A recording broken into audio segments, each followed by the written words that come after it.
오늘 성경 말씀은 신명기 8장 2절입니다. 물건이나 그릇은 깨어지면 못 쓰게 되지만 오히려 사람은 깨어지지 아니하면 쓸모가 없습니다. 우리 자신도 스스로 깨어진 사람이 되지 못하면 이웃에게 골치 아픈 존재가 되거나 어려움을 끼치는 사람이 될 수 있습니다. 왜냐하면 깨어지지 않은 자기중심적인 사람들은 자기 자신뿐 아니라 이웃에게도 근심, 재앙이 되기 때문입니다. 그런 사람은 그 사람 자체가 재앙입니다. 인류의 역사를 통해 보아도 스스로 깨어지지 못하고 자기중심적인 강한 지도자는 엄청난 슬픔과 고통을 세상에 가지고 왔습니다. 히틀러나 무솔리니, 김일성 등 깨어지지 않은 지도자들이 우리 인류에게 끼친 화는 말로 다할 수 없습니다. 세상에 이름을 나타내고 큰 일을 이룬 사람들의 생애를 보면 한결같이 험하고 힘든 길을 걸으며 깨어지고 시련을 많이 겪었습니다. 이렇게 인생의 풍파를 많이 겪은 사람일수록 세상을 바라보는 시선이 커지고 사람들에 대해서도 관대해집니다. 대부분 우리들이 누리는 복도 그냥 주어지는 것이 아니라 이런 고난과 시련을 지나 누리게 되는 것들입니다. 마치 알곡을 수확하기 위해서는 따뜻한 햇빛뿐만 아니라 차갑지만 적절한 바람도 필요하듯이 하나님께 쓰임받는 사람이 되기 위해서는 고난이라는 훈련이 우리에게 반드시 필요합니다. 사람은 시련과 고난을 통해 깨어지지 않으면 성장 성숙하지 못하여 쓸모없는 사람이 되고 맙니다. 이 시간 하나님이 사용하신 깨어진 사람들에 대해 알아보겠습니다. 성경을 보면 하나님이 택하여 사용하시고 복을 준 사람들은 삶에서의 시련을 통해 깨어진 사람들이었습니다. 믿음의 조상 아브라함은 굉장히 큰 복을 받은 사람입니다. 하나님께서 그에게 내가 내게 복주고 복주며 번창케 하며 번창케 하리라 너를 저주하는 자를 내가 저주하겠다라고까지 말씀하셨습니다. 그래서 아브라함은 결국 창성하고 거부가 되고 복 있는 사람이 되었지만 그렇게 되기까지는 많은 시련을 겪어야 했습니다.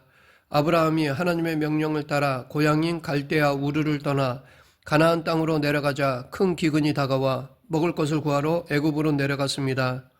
그런데 그의 아내 사라가 아름다워서 애굽 왕에게 아내를 빼앗길 뻔하는 고생을 하였습니다. 또한 함께 고향을 떠나온 조카 롯의 재산이 늘어나자 삼촌인 아브라함의 목동들과 롯의 목동들이 양을 먹일 풀과 물 때문에 서로 싸우고 다투는 시련을 겪었습니다. 그래서 조카 롯하고 헤어지는데 조카가 소돔과 고모라에 들어가서 하나님께 심판을 받게 되었을 때 아브라함이 하나님께 긍휼과 자비를 구하며 건져내었습니다. 이처럼 아브라함은 한편으로는 굉장한 복을 받았지만 다른 한편으로는 시련이 그치지 않았습니다. 그 중에 아브라함에게 제일 큰 시련은 아마도 100세에 얻은 귀한 아들인 이삭을 번제로 드리라는 하나님의 명령이었을 것입니다. 번제는 짐승을 죽여 뼈를 발라내고 각을 떠서 전부 태워 드리는 제사입니다. 짐승을 잡아서 드리라고 해도 힘든 것인데 자기가 가장 사랑하고 귀하게 여기는 아들을 제물로 드리라는 명령을 받았으니 아브라함 입장에서는 괴롭고 기가 막혔을 것입니다. 그럼에도 아브라함은 이 명령에 순종하였습니다. 이렇게 하나님은 시련과 환난을 통해 아브라함을 깨트리심으로 그의 신앙의 진실성을 시험하실 뿐만 아니라 시련과 고난을 극복한 그에게 큰 은혜를 베풀어 주신 것입니다. 야곱은 고통스러운 세월을 살았습니다. 쌍둥이로 태어나 형과 늘 부딪히며 많은 시련을 겪다 나중에 형의 장자의 명분과 축복을 빼앗아 외삼촌 집으로 도망을 쳤습니다. 그래서 외삼촌 두 딸 레아와 라헬 중에 동생 라헬을 사랑하여 아내로 삼으려고 외삼촌에게 내가 7년 동안 품삯 없이 일을 해드릴 테니 라헬과 결혼시켜 주십시오라고 말하고 7년을 하루같이 세월을 보냈습니다. 그런데 7년째 라헬과 결혼하던 날 칠흑같이 어두운 밤에 외삼촌 라반이 라헬 대신에 언니 레아를 야곱의 장막에 들여보내 야곱을 속였습니다. 야곱은 다음날 아침이 되어서야 그것을 알았지만 이미 늦었습니다. 그래서 다시 사랑하는 라헬을 얻기 위해 7년을 공짜로 머슴살이를 해야 했습니다. 이렇게 야곱은 계획 안 했는데 아내를 두 사람이나 거느리게 되었습니다. 그런데 이제 자식 문제로 두 아내의 시녀 비라와 실바도 아내로 맞이하게 되었습니다. 많은 고생 끝에 야곱은 가족과 함께 짐승떼를 거느리고 집으로 돌아오게 되었습니다. 그런데 이때 야곱은 형 에서가 400인의 군사를 거느리고 자기를 죽이러 온다는 소식을 들었습니다. 20년 동안 이를 갈며 원수를 갚으려고 기다렸던 형 에서가 동생 야곱이 돌아온다는 소식을 듣자마자 야곱을 죽이려 했던 것입니다. 야곱은 나름대로 세상적인 처세술로 궁리하고 작전을 짰습니다. 그리고 야복강 나루터에서 강 건너로 가족들을 보내고 자기는 강 이편에서 형이 와서 식구들을 치기 시작하면 자기를 진심으로 죽일 의사가 있는 것으로 알고 도망쳐야겠다고 마음먹고 혼자 숨어서 기다려보려고 생각했는지도 모릅니다. 그런데 그 밤에 어떤 사람이 찾아와서 야곱을 잡고 밤새도록 씨름을 하였습니다. 야곱은 죽기 살기로 축복을 받을 때까지 그를 놓아주지 않았습니다. 결국 야곱은 그 사람의 손에 의해 환도뼈가 어그러져 다리를 절게 되었습니다.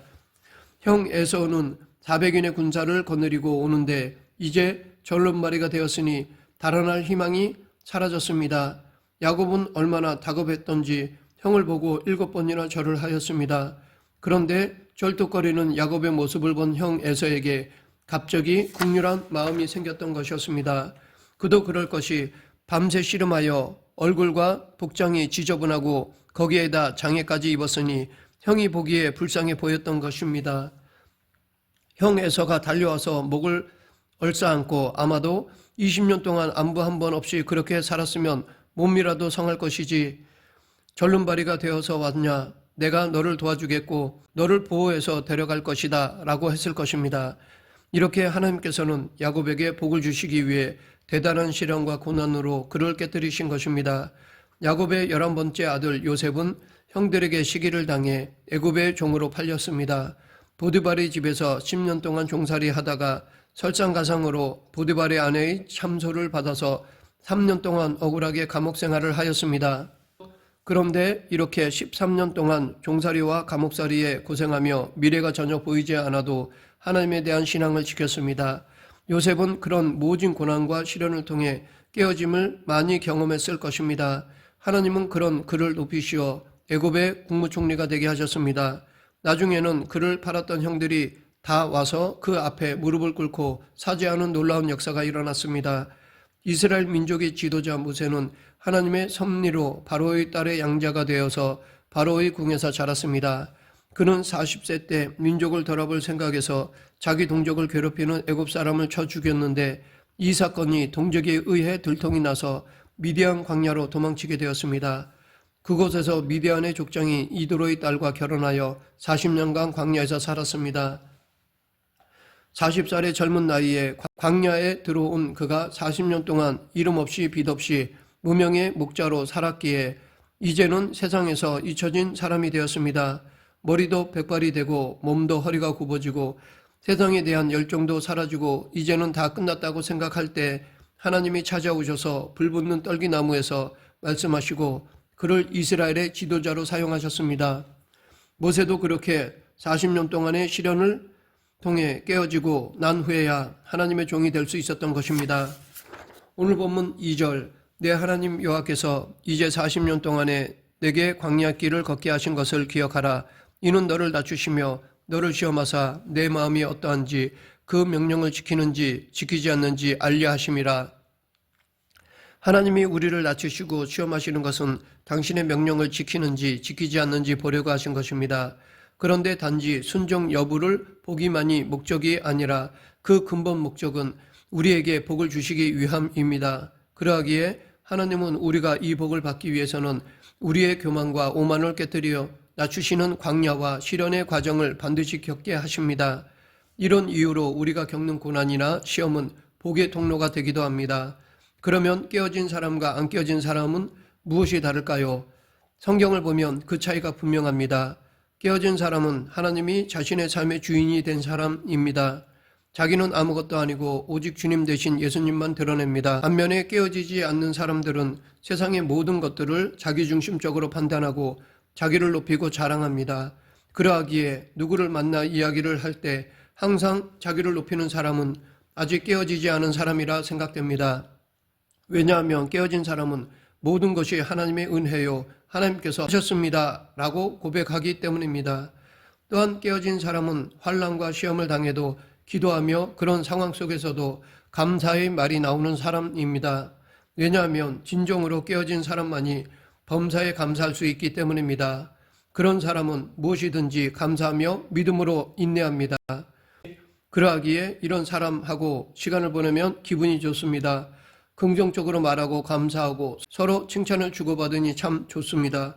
그러나 안 깨어진 사람은 범사에 원망과 불평이 나오고 모든 것에서 부정적입니다. 그러므로 가까이 하기에 참 버겁고 힘듭니다. 계속해서 깨어진 사람은 온유하고 따뜻하고 진실하며 겸손합니다. 왜냐하면 깨어진 사람은 예수님을 닮기 때문입니다. 마태복음 11장 29절 나는 마음이 온유하고 겸손하니 나의 멍에를 메고 내게 배우라. 그리하면 너의 마음이 쉼을 얻으리니. 반면에 안 깨어진 사람은 완악하고 냉정하고 사납습니다. 깨어진 사람은 이해와 동정과 사랑과 오래 참음이 있습니다. 서로 어려움을 당해도 이해하려고 하고 동정하고 사랑하고 오래 참습니다. 그러나 안 깨어진 사람은 아집과 무정과 미움이 넘쳐나 절대로 참지 못하는 것입니다. 그런 사람은 자기중심적이고 무정하며 몰인정합니다. 인간은 태어날 때부터 이미 아담의 후손으로서 죄를 지니고 태어나기 때문에 어떠한 인간적인 수양과 도덕을 통해서도 깨어질 수가 없습니다. 인간이 온전히 깨어지기 위해서는 마음으로부터 변화되는 역사가 일어나야 합니다. 그런데 그 변화는 인생에 있어서 내적 고난을 겪어야 비로소 가능합니다. 선악과를 따먹고 하나님과 동등됨을 꿈꾸었던 인간은 오직 고난을 통해서 자신의 무력함을 깨닫고 하나님 중심으로 돌아가게 되는 것입니다.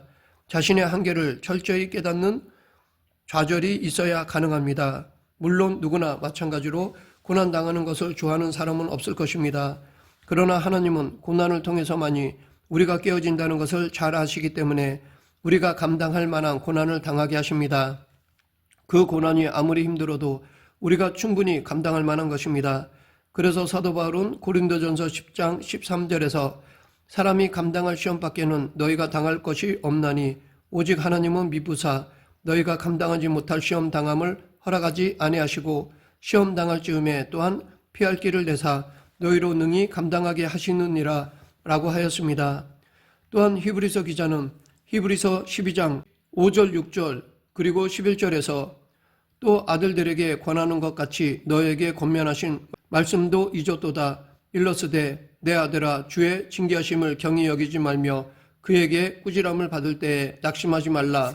주께서 그 사랑하시는 자를 징계하시고 그가 받아들이시는 아들마다 책짓질 하심이라 하였으니 무릇 징계가 당시에는 즐거워 보이지 않고 슬퍼 보이나 후에 그로 말미암아 연단을 받은 자들은 의와 평강의 열매를 맺느니라 라고 하였습니다. 이렇게 하나님은 사람이 깨어지고 난 다음에 의와 평강의 열매를 맺게 만들어주시는 것입니다.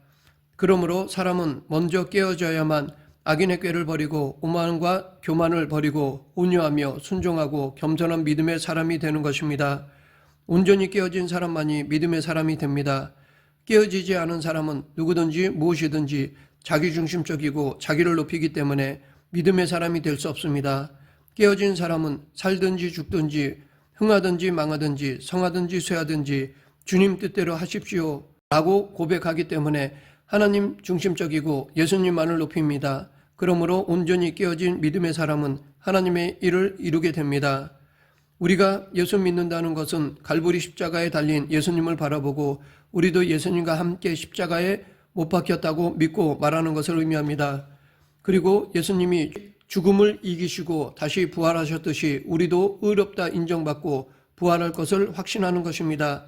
그러하기에 이제 예수 그리스도와 우리는 하나가 되어 둘로 나뉠 수 없습니다. 예수님께서 우리의 죄의 짐을 대신 짊어지시고 청산하신 것입니다. 그러므로 우리가 할 수 있는 것은 예수님께 다 맡기고 믿고 감사하는 것밖에 없습니다. 이 사실을 깨달은 시편 기자는 시편 119편 71절에서 고난당하는 것이 내게 유익이라 이로 말미암아 내가 주의 율례들을 배우게 되었나이다 라고 하였고, 베드로는 베드로전서 5장 10절에서 모든 은혜의 하나님 곧 그리스도 안에서 너희를 부르사 자기의 영원한 영광에 들어가게 하신 이가 잠깐 고난을 당한 너희를 친히 온전하게 하시며 굳건하게 하시며 강하게 하시며 터를 견고하게 하시리라 라고 하였던 것입니다. 우리가 고난과 시련의 학교, 즉 광야학교를 졸업하면 그 졸업장은 온전히 굳건하며 강하고 견고한 은혜와 복의 졸업장이 됩니다. 말씀을 맺겠습니다. 밤과 낮이 번갈아 하루가 되는 것처럼 우리에게 평안과 시련이 번갈아 오는 것은 우리가 하나님의 사람으로 깨어져 하나님께서 사용하시기에 합당하도록 훈련시키는 것입니다. 그러하기에 그 시련 속에서 온전히 예수님을 의지하면 우리는 깨어진 사람으로 거듭나 하나님의 사랑을 받습니다. 그러하기에 우리는 고난과 시련을 통하여 깨어지는 것을 두려워하지 말아야 할 것입니다. 하나님은 감당할 만한 시험만 우리에게 허락하십니다. 또한 감사로 제사를 드리면 하나님의 영화로움을 받고 시험에서 승리하게 됩니다. 우리 모두 하나님이 주신 시험을 통해 믿음이 더 성장, 성숙되는 성도가 되길 간절히 축원합니다. 기도하겠습니다. 생사화복을 주관하시는 하나님 아버지, 인생에서 힘듦이나 역경을 부정적으로만 보는 것이 아니라 하나님의 섭리 차원에서 바라보는 영안을 저희들에게 허락하여 주시옵소서. 예수님 이름으로 기도드립니다. 아멘.